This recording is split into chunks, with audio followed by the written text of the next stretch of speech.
sebenarnya. Itu kan subjektif. Harus buktikan dulu bahwa saya yang memasukkan racun itu. Maka paper bag ini adalah alat untuk menutup perbuatan. Bukan langsung simpulkan, oh dia menutup perbuatannya, paper bag dipasang di situ, itu nggak boleh. Iya, saya sudah pensiun. Ya, pensiun saya 2012. Itu kalau nggak salah 2016. Kasusnya menghebohkan jagat berita Indonesia. Ya, hampir sama dengan kasus sampai nulis juga ya. Ya.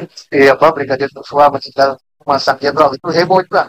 Mau bisa tidak heboh juga lama, waktu lama melibatkan berbagai media termasuk juga media internasional. Oh, ya, kemudian ini terangkat ya, terangkat oleh ada satu film, ya, film apa namanya Netflix. Netflix, Pak. Ya, tuntutan saya di kampung karena di sini nggak ada studio One. Ya. Malam saya putar itu, saya menontonnya dari seri pertama sampai seri akhir bagus ya. Ada orang yang mau membuat jadi film dokumenter, ditayangkan ya di Netflix itu enak. Dan timbul banyak pertanyaan, banyak hal yang perlu diskusikan. Walau kasus itu sudah inkrah bukan berarti kasus itu tidak. Artinya boleh saja untuk menjadi objek penelitian, objek diskusi bagi para mahasiswa fakultas hukum, praktisi hukum, para pencipta keadilan negara, tidak dilarang diskusikan hal itu, walaupun sudah inkrah. Karena apa? Putusan pengadilan itu bagus untuk dipelajari.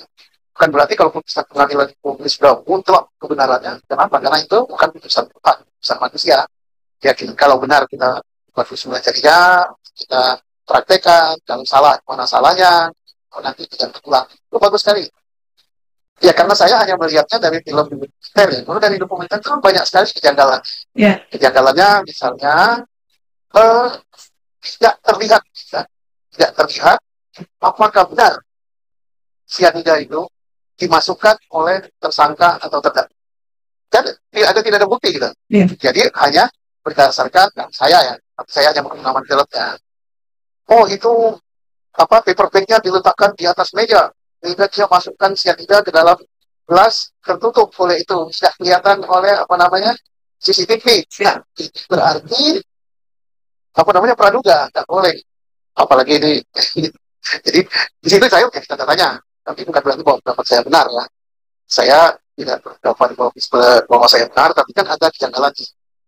Nah kemudian dinyatakan bahwa orang ini sakit hati karena suatu sebab, karena dia menikah. Sakit hatinya itu dibuktikan tidak apa. Jadi tidak bisa membuat pendapat subjektif. Hakim pun tidak bisa berdasarkan karena ini ditutup dengan apa. Karena ini. Jadi kalau menurut saya masih banyak sekali pertanyaan yang harus dijawab. Dan pada waktu masa kasus ini disidangkan hampir sama dengan kasus Sambo. Tekanan publik itu luar biasa. Sikap publik seolah-olah sudah menduga karena pemberitaan sedemikian bahwa inilah pelakunya. Dan mungkin hakim pun tergiring. Tapi kalau saya berdasarkan film, sekali lagi saya katakan waktu itu saya bukan kabar reskrim dan tidak bukan polisi lagi, apalagi ini bukan polisi lagi ya. Saya melihat itu dari cerita-cerita film yang ada dari dokumenter. Ada stasiun TV swasta ya yang membuka pemberitaan tentang kasus ini pada masa dia memberikan ada swasta yang besar. Saya mengikuti juga di situ. Jadi artinya masih banyak hal-hal yang dimungkinkan. Kemudian dalam teori pendidikan pun saya agak kurang pendapat. Kenapa? Karena seolah-olah di situ sudah ada tersangkanya baru mencari buktinya. Nah semestinya tidak ada orang mati. Dia tidak bisa dipungkiri, itu fakta. Yaitu Wayan Mirna ya. Meninggal gitu. Di KPI. Itu fakta. Kemudian saat itu sebelum meninggal dia minum kopi. Fakta. Kemudian baru dipikir, apakah di kopi itu ada sesuatu yang menyebabkan dia mati? Konon kabarnya, menurut hasil pemeriksaan laboratorium ada gelasnya itu racun sianida ya. Kemudian di tubuh si korban ada racun sianida menurut pemeriksaan laboratorium fisik, iya menyebabkan kematian. Ini fakta. Kemudian di sana ada temannya, yaitu Jessica Wongso yang ngajak yang sudah bisa kopi lebih dulu, itu fakta. Tetapi dia perlu dicari apakah yang memasukkan sianida ke dalam kopi yang diminum oleh Mirna itu adalah Jessica. Ini tak ada tanya. Nah, tanda tanya inilah yang harus dijawab dengan mengumpulkan alat bukti. Nah, alat buktinya apa? Hasil pemeriksaan laboratorium, saksi, ahli, kemudian petunjuk. Nah, itu ya, jadi yang menyatakan bahwa dialah tersangka yang kelak ada bukti dialah sebagai terdakwa.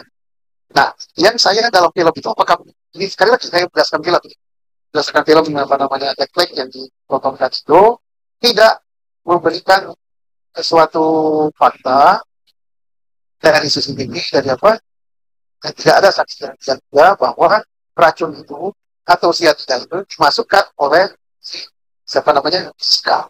Nah, ini yang saya tidak lihat, tapi bukan berarti bahwa analisa saya ini benar, bukan. Nah, saya menganalisis kasus yang sudah inkrah menurut kacamata saya yang saya lihat dari film. Nah, pertanyaannya, apakah film ini yang di dalam fakta atau proses penyidikan dan proses persidangan kasus ini yang telah tidak membuktikan hasil. Nah, inilah yang menarik untuk kajian. Tergantung. Saya katakan lagi, pertama, kebenaran itu adalah milik hakiki dan Allah. Jadi, sesuatu yang diputus oleh hakim itu benar, hakim, tapi belum tentu benar menurut Allah. Dan kasus yang inkrah, bahkan yang sudah bertahun-tahun, pernah terjadi di Indonesia. Pernah kita punya pengalaman pahit tentang kasus yang penyidikannya oleh polisi tidak bagus, penuntutannya oleh jaksa tidak bagus, proses sidangnya oleh hakim juga tidak bagus, sehingga kita menghukum orang yang bukan pelaku. Masih ingatkah kasus Sekon dan Karta? Setelah kemudian hari terbuka fakta bahwa ada pelakunya bukan saya. Nah, hakim mengatakan telah terbukti secara sah dan diyakinkan dialah yang melakukan yang jauh sekian tahun. Ternyata kelak kemudian harus bukan. Nah, timbul pertanyaan, apakah kasus Jessica ini masih bisa seperti itu? Ya bisa saja. Nah, bisa saja dibuka. Nah, sehingga yang timbul kemudian melalui jalur atau celah apa? Ini bisa dibuka lagi, bisa dibuka lagi, dan sebagainya kan kita banyak yang bakal itu. Bukan berarti bahwa ini sudah harga mati, tidak. Kita nggak boleh menghukum orang yang tidak bersalah kalau dia tidak bersalah. Ya.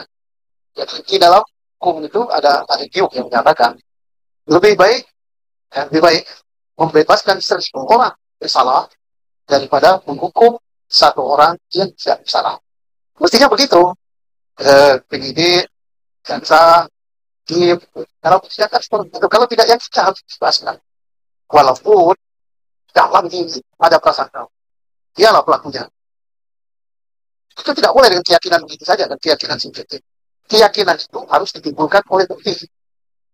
Cuma dua alat bukti yang ada. Kalau dua alat bukti ada, betul-betul yang ada dia pelakunya, baru timbul keyakinan.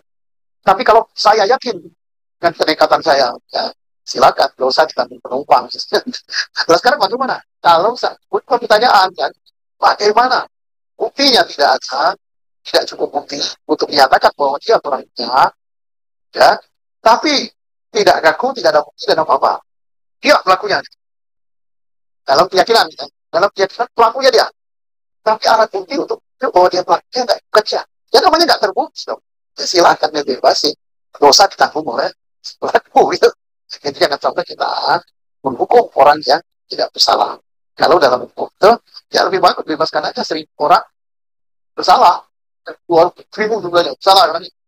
Daripada kita menghukum satu orang yang tidak bersalah. Itu artinya apa? Jangan sembarangan. Ya memang, makanya disitulah diperlukan keahlian dari penyidik. Disitulah diperlukan keahlian dari penuntut. Disitulah diperlukan keahlian daripada hakim. Nah, sakit rasanya dihukum tidak bersalah. Saya bisa ngomong kata orang Indonesia, bisa saya mempertahankan. Saya pernah digitu kan gak enak kok. Betul Pak, difitnah ya Pak ya. Oke lah, punya saya nggak usah diungkap lagi, biar saya merasakan bagus. Jadi jangan sampai dalam proses hukum itu menentukan ini tersangka, baru dicari buktinya. Oh buktinya ini, oh buktinya ini. Apalagi kita mengumpulkan berbagai ahli sampai bahasa ahli, bukan 1.000 ahli, nilainya baru satu. Dan ahli itu harus membuat keyakinan keterangan ahli itu yang menyatakan bahwa dia pelakunya. Tapi dari film yang saya tonton, ya film itu saya lihat ahli nyatakan bahwa bisa diyakini bahwa ada sianida, dan sianida itu menyebabkan kematian. Tidak sampai ahli nyatakan bahwa pelakunya adalah enggak. Nah, kemudian kita lihat alat bukti lain elektronik berupa CCTV. Kalau yang saya lihat di film ya, saya lihat di film ya, jangan marah pada saya. Saya kan mengadakan film, ada berpendapat lain boleh. Kita akan bebas berpendapat karena ini sudah apa namanya, sudah inkrah. Nah, ini kan ditutup oleh paper plate belanjaan atau apa di atas meja sehingga tidak kelihatan dia ada kopi dimasukin racun atau apa, tidak kelihatan, sehingga berkesimpulan itu sengaja untuk menutupi perbuatannya. Itu kan subjektif. Harus buktikan dulu bahwa saya yang memasukkan racun itu. Maka paper plate ini adalah alat untuk menutup perbuatan, bukan langsung simpulkan oh dia menutup perbuatannya paper plate dipasang di situ. Itu nggak boleh. Itu namanya bukan buktikan, tapi membuat suatu kesimpulan yang sifatnya subjektif. Dia tutup begitu karena ada sesuatu. Nah, enggak dong. Buktikan dulu kalau dia masukkan sesuatu, dan untuk menutup perbuatannya dia pasang di paper plate. Itu caranya. Bukan langsung simpulkan, oh ya, dia yang memasukkan racun di situ, buktinya ada paper plate di atas meja. Dia nggak bisa. Bisa saja orang masukkan paper plate, bisa saja orang meletakkan koran, bisa saja orang meletakkan apa simpan. Tapi belum tentu bahwa dia meletakkan itu adalah untuk memasukkan racun. Jadi jangan membuat kesimpulan subjektif seperti itu. Dalam hukum tidak boleh. Gitu. Maaf ya, saya tidak kenal Sika, saya tidak kenal keluarganya apa-apa, dan saya tidak dapat bisa tertentu apa. Saya murni berdasarkan pengalaman saya buat sebagai seorang istri. Saya 34 tahun bahwa tidak pernah diajarkan bahwa menentukan tersangkanya dulu dan cari ya, dan kemudian kita di dalam istri dalam buntut ataupun di dalam hakim menjatuhkan polis, jangan terpengaruh dengan tekanan publik atau apa-apa. Ya boleh saja yakin, oh saya yakin bahwa Jessica yang pelakunya, karena yakin, jadi ada apa? Jadi jangan langsung menyimpulkan buat keyakinan. Tapi untuk mengatakan keyakinan itu cari buktinya. Apa sih alat buktinya? Apapun juga artinya, walaupun ini sudah kerana bagus untuk mahasiswa fakultas hukum, untuk para apa namanya tugas hukum ya, para penegak hukum, para pencipta keadilan, untuk menjadi objek diskusi, objek penelitian. Dan kita punya pengalaman itu bahwa kasus yang inkrah ternyata di Indonesia ada yang sudah inkrah tapi ternyata bukan jabat, yaitu kasus Singkon dan Kanta, kasus pembunuhan dua orang itu. Tapi ternyata sekian tahun kemudian tahu pelaku aslinya bukan dia, nggak ada sangkut pautnya dengan dia. Akhirnya bebas. Dalam pembebasan waktu itu pun kebingungan. Mana cara pembebasannya? Ini sudah inkrah. Ayo. Nah ini juga untuk para pembuat hukum, apakah nanti dalam aturan-peraturan perundang-undangan di Indonesia, cara dibuat pasal dalam terjadi kasus seperti ini, cara menyelesaikannya supaya keputusan inkrah itu tidak mutlak. Artinya hukum tidak boleh diganggu-gugat. Dan mana tidak boleh diganggu-gugat ternyata bukan dia pelaku. Nah ini banyak sesuatu yang kejadian itu kita lihat dari sedikit main. Nah, apapun juga film yang dibuat itu bagus, ya bagus cuma untuk apa namanya menjadi mungkin penelitian. Bagus juga untuk aparat hukum untuk mengadakan internal course. Untuk ke depan harus sangat berhati-hati. Saya tidak menyalahkan ide, tidak menyalahkan hukum, tidak menyalahkan hakim. Saya hanya melihat film itu. Jadi apakah filmnya yang salah atau kejadian yang salah saya tidak tahu. Tapi saya menganalisis dari film ya. Kali ini saya mohon maaf, saya tetap hormat kepada penyidik, hormat kepada jaksa, hormat kepada hakim. Yang saya soroti ini adalah film itu. Kalau film dokumenter itu seperti itu adanya, maka banyak hal yang menjadi tanda tanya besar.